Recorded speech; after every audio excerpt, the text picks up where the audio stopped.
সামনে যে মানে কাফেরদের পক্ষ থেকে বড় একটা ধাক্কা আসতে পারে, বা কাফেরদের যারা বন্ধু তাগুত এদের পক্ষ থেকে ধাক্কা আসতে পারে, আরো যে সিচুয়েশন খারাপ হতে পারে, এবং আমরা যে ট্র্যাপড, কোনো দিকে যাওয়ার জায়গা নেই, আমাদের প্রস্তুতি গ্রহণ করা দরকার সব দিক থেকে, মাথায় কাজ করতেছে না।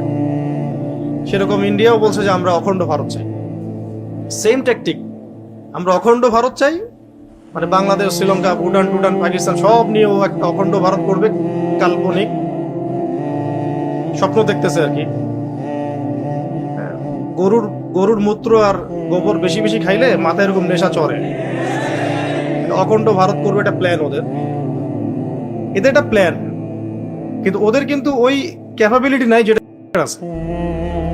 শুধু প্ল্যান করে নাই, বরং সে তাদের তাদের কথিত তাওরাত, মানে ওল্ড টেস্টামেন্ট যেটা বলে ওরা, বিকৃত, এই জন্য কথিত বললাম, ওখানে একটা যে ভবিষ্যৎবাণী যে ওদের মেসিহকে নিয়ে বিশ্বকে শাসন করবে, ওটা তো ওদের ধর্মগ্রন্থের আলোকে তারা আগাচ্ছে আর কি।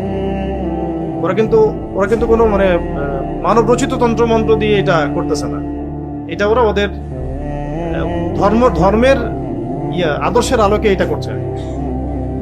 তারা চাচ্ছে যে একটা জিউস রাষ্ট্র প্রতিষ্ঠা করতে, ঘোষণা দিয়ে দিয়েছে ওপেন, যদি কয়েকদিন পরে আল আকসাকে তারা কৃত্রিম কোনো ভূমিকম্প দিয়ে বা কোনোভাবে ভেঙে ফেলে, এটা তো অবাক হওয়ার কিছু নাই।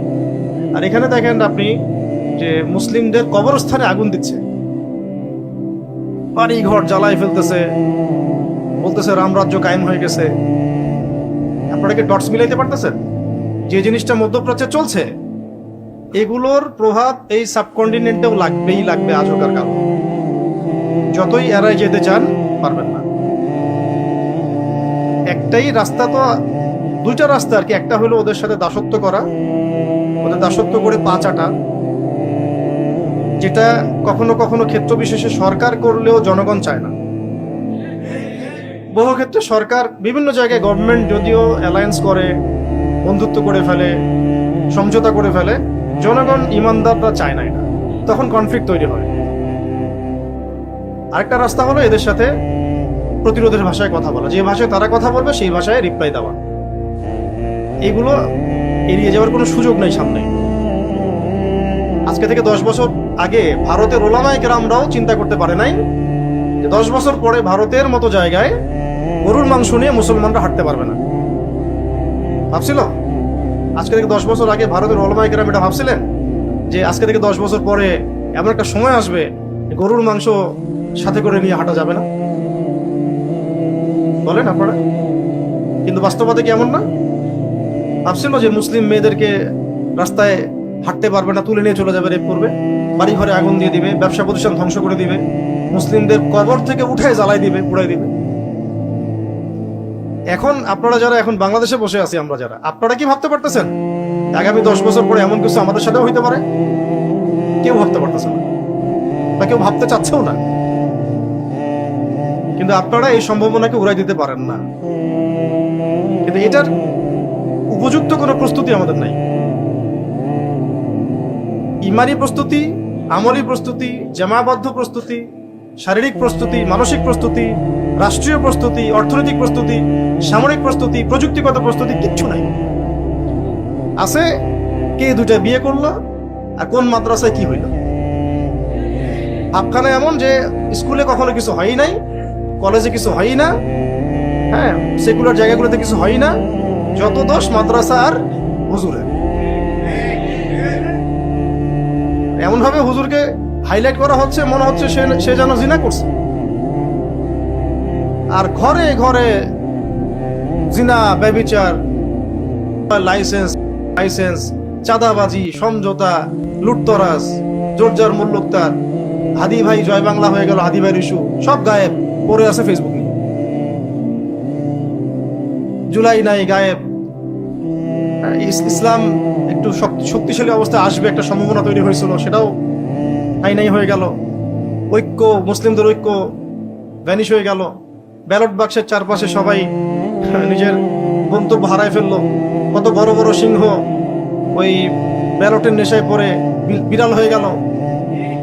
ইসলামী দলদের ঐক্য নষ্ট হয়ে গেল, হাদি ভাইকে মানুষ ভুলে গেল।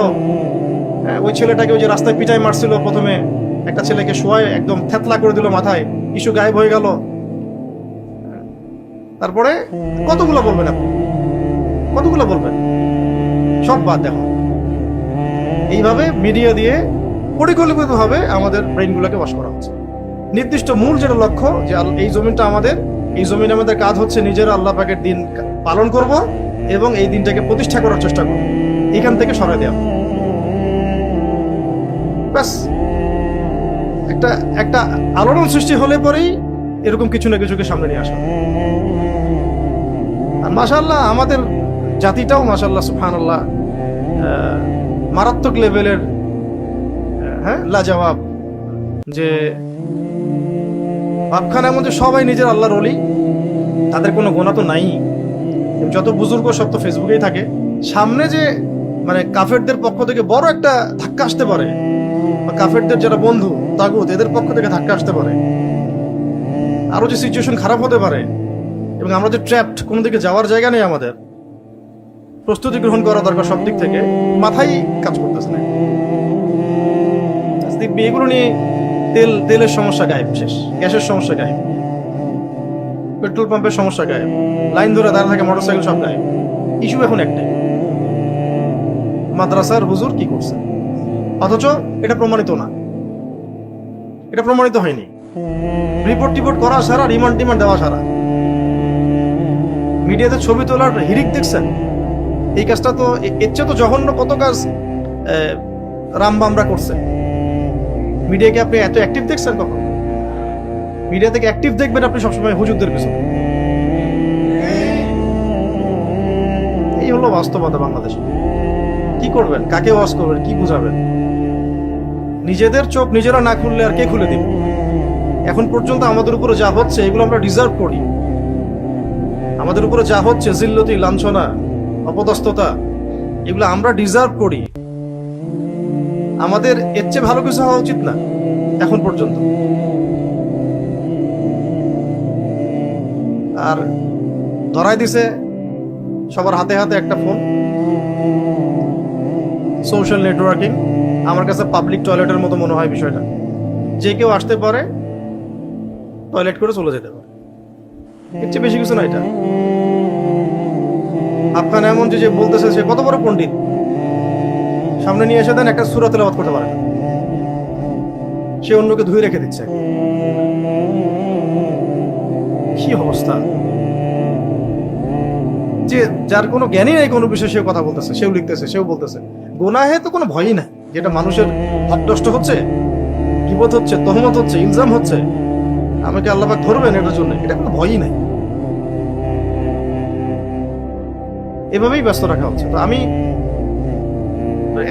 এত গভীরে যেতে যাই নাই, একটা বিষয় বোঝানোর জন্য এদিকে আসলাম। ইব্রাহিম আলাইহিস সালাম সত্য পাওয়ার পরে তার পরিবার থেকে শুরু করে সমাজ এবং তার কওমকে সত্যটা স্পষ্ট করার জন্য দাওয়াত দিয়েছিলেন। কিসের ইবাদত করছো তোমরা? এই যে আমি এতগুলো কথা বললাম, এগুলো হচ্ছে ওয়ার্ল্ড এবং দেশ, রাষ্ট্র, আঞ্চলিকতার বাস্তবতা। আর আমরা কি করতেছি? কিসের ইস্যু নিয়ে পড়ে আছে। আর এর মধ্যে শিরক তো আছেই, বেদাত তো আছে, কুফর তো আছে, হারাম তো আছে। মানুষ ঘুষ দিয়ে সুদের চাকরি নিচ্ছে, নিয়ে নাকি আবার ফেসবুকে স্ট্যাটাসও দিচ্ছে, আলহামদুলিল্লাহ একটা জব হয়েছে। আর ধরেন তর্কের খাতিরে যে কোনো একটা ইসলামী প্রতিষ্ঠানে এমন একটা ঘটনা ঘটছে, তো যারা ঘটনা ঘটে তারা কি মানুষ না জিন? মানুষ তো। ঘটনা যদি ঘটে থাকে তাহলে তার বিচার হবে। নবী সাল্লাল্লাহু আলাইহি ওয়াসাল্লামের যুগে জিনা ব্যভিচারের ঘটনা ঘটছে না, কয়েকটা বিচার হয়েছে, তো বিচার শরিয়া আইনে করেন। আর এটার সংখ্যা কত পার্সেন্ট? আর অন্যান্য প্রতিষ্ঠানগুলো, সেকুলার অঙ্গন, জেনারেল অঙ্গন, অন্যান্য অঙ্গনে যে অপরাধগুলো হচ্ছে এগুলোর পরিসংখ্যান কত? তো সেগুলোর বিচার কোথায় করছে? দেধারসে রেপ হচ্ছে প্রতিদিন বাংলাদেশে, কয়টার বিচার করছে? ওগুলো সব ইস্যু বাদ। তিনি একটা প্রতিষ্ঠান, একটা ঘটনা ঘটেছে, সব প্রতিষ্ঠান বন্ধ করে দাও, ইস্যু এটা পাইছে। ওটাকে কেন্দ্র করে সব প্রতিষ্ঠান কি করো? বন্ধ করে দাও। এগুলো কাদের ভাষায় কথা বলতেছে? ওই তো জায়নিস্টদের ভাষাতে, মুনাফিকদের ভাষায়, মুশরিকদের ভাষায়। ভারতের মতো জায়গায় সব প্রতিষ্ঠান বন্ধ করে দেওয়ার হুমকি দিল। তাহলে এই প্রতিষ্ঠানগুলোতে, সেকুলার প্রতিষ্ঠানগুলোতে যে সমস্যাগুলো হচ্ছে, এগুলোর কারণে কি এগুলো বন্ধ করে দিবে? প্রবলেম হলে মাথা ব্যথা করতেছে, ওষুধ আছে, একে মাথা কেটে ফেলে দিবে। মাথা ব্যথা করলে কি করবেন? কেটে ফেলে দিবেন না মেডিসিন দিবেন? মেডিসিন হচ্ছে ইসলামী আইন, ইসলামী আইনের সুষ্ঠু প্রয়োগ। ইসলামী আইনের সুষ্ঠু প্রয়োগ কি শুধু এই ক্ষেত্রেই হবে না সব ক্ষেত্রে হবে? সেটা কোথায়? এইরকম মানে। আর আমাদের সমাজে একটা সাইকোলজি তৈরি করা হয়েছে যে যদি কেউ দাড়ি টুপি পাগড়ি জুব্বা পড়ছে, এখন আপনাকে যদি 10টা চর মারে এটা ঠিক আছে, আর আপনি কাউন্টার একটা চর মারছেন, আপনি হুজুর হয়ে চর মারলেন, আপনি এত অমানবিক। ইসলাম এই শিখে আপনাকে? আপনি জানেন না নবী সাল্লাল্লাহু আলাইহি ওয়াসাল্লাম কত কোমল ছিলেন?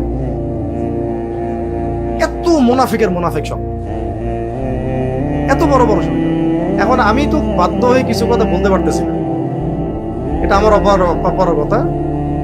তবে আমি আস্তে আস্তে কিছু বিষয় আপনাদেরকে জানাই দিব ইনশাআল্লাহ, যাতে ভবিষ্যতে আপনাদের জন্য দিনের কাজ করতে সুবিধা হয়। কারণ আমাদের এখন প্রয়োজন, আমাদের এখন প্রয়োজন হচ্ছে প্রত্যেকটা মানে অঞ্চলে, অঞ্চল বলতে বোঝাচ্ছি এলাকায়, পাড়ায়, মহল্লায়, গ্রামে গঞ্জে মুখলেস দায়ী তৈরি করতে হবে। মুখলেস দায়ী 1 জন 2 জন 10 জন 20 জন ভাই দিয়ে, অ্যাক্টিভিস্ট দিয়ে আপনি এটা করতে পারবেন না। বাংলাদেশে যা দরকার সেটা করতে পারবেন না। আর আমি যোগ্যতা বলতে ফেসবুক অনলাইনে যোগ্যতাকে বোঝাচ্ছি না, কখনোই না। এটা যোগ্যতার কোনো মানদণ্ডই না। বহু অ্যাক্টিভিস্টকে আমরা দেখছি যে একামত দিতে ভয় পায়, ভয়ের লজ্জায় দিচ্ছে না, কারণ তার উচ্চারণ সহি না, তিলাওয়াত ঠিক মতো করতে পারে না, ভয় একামত দিচ্ছে না, তিলাওয়াত করতেছে না, ইমামতি করতেছে না। এইগুলোকে মানদণ্ড মনে করবেন। ক্লাসিক্যালি পড়তে হবে এবং ক্লাসিক্যালি যোগ্য হতে হবে, তারপরে আপনি দায়ী হন, অ্যাক্টিভিস্ট হন, যে কোনো প্রফেশনে থাকেন, দিনের কাজ করেন। আমাদের এরকম শত শত হাজার হাজার লক্ষ লক্ষ দায়ী তৈরি করতে হবে, তারপরে রেভলিউশন আসবে। এই যে ইব্রাহিম আলাইহিস সালাম যেটা বলছেন, ইযকাল লি আবিহি ওয়া কওমিহি মাযা তা'বুদুন, এটা আপনাদেরকে বলতে হবে যে তোমরা কিসের ইবাদত করতেছো, কিসের পিছনে ছুটতেছো তোমরা। পুরো নেশন ছুটতেছে একটা আল্লাহ বিরোধী ইয়ার দিকে, কনসেপ্টের দিকে, তাগুতের দিকে, ন্যাশনালিজমের দিকে, ডেমোক্রেসির দিকে, সেকুলারিজমের দিকে, কমিউনিজমের দিকে, পশ্চিমা তন্ত্রমন্ত্রের দিকে। দিন দিন মানুষ এলজিবিটির দিকে ছুটতেছে, সমকামিতার দিকে ছুটতেছে।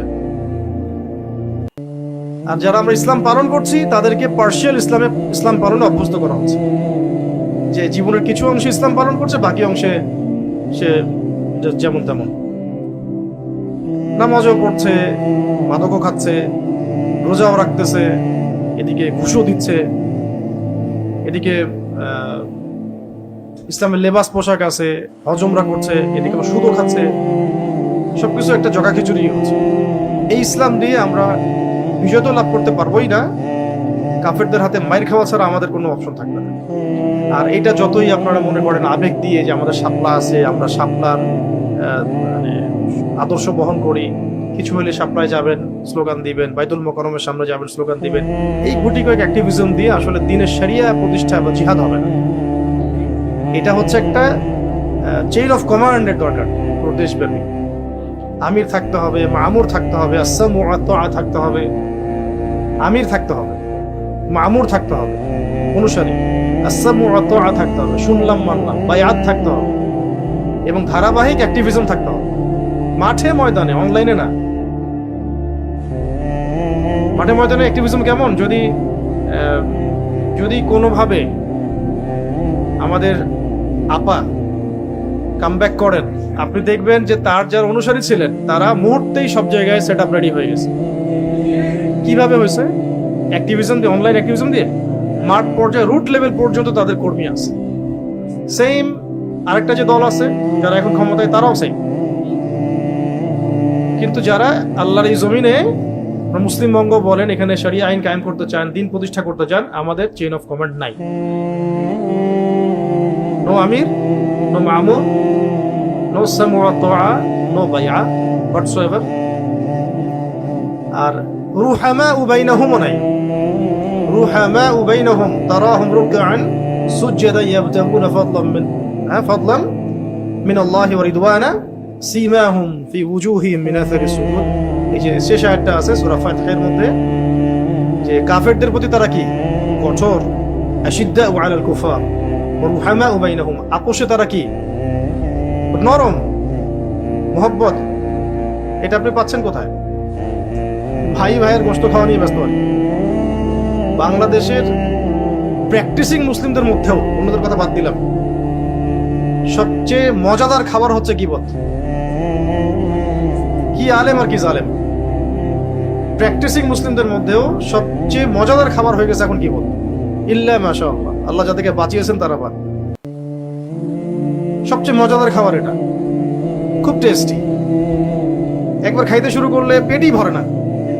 হ্যাঁ, জানুক না জানুক, বুঝুক না বুঝুক, বিপদের সাথে অপবাদ, তহমত, ধারণা, কুধারণা, হয়তো বা এমন, হয়তো বা তেমন, আরে ওইটা তো এমন, মানে সে নিজেকে আল্লাহর জায়গায় নিয়ে জাজ করা শুরু করতেছে। পারলে বলেই দেয় যে আরে ওটা তো জাহান্নামী, ওটা বলতে পারে না খালি। তো এগুলো দিয়ে ভাই দিনের ওই কাঙ্ক্ষিত বিজয়টা হবে না। ইব্রাহিম আলাইহিস সালামের মতো আমাদেরকে আগে এইভাবে কওমকে প্রশ্ন করা শিখতে হবে যে মাযা তা'বুদুন, কিসের ইবাদত করতেছো তোমরা, কি করতেছো তোমরা, মানে এটা একটা কথা, তোমরা করতেছোটা কি।